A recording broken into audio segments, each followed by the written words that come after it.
అనగనగా అయోధ్యలో దశరథ మహారాజు ఉండేవారు. వాళ్ళకి ముగ్గురు భార్యలు. అది ఎవరో తెలుసా నీకు? అందుకే కైకేయి, కౌసల్య, సుమిత్ర అనే ముగ్గురు ఒకరోజు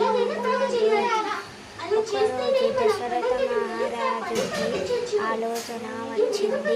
నాకు బిడ్డలు కొడుకులు పుట్టలేదని గురు దగ్గర పోయాడు.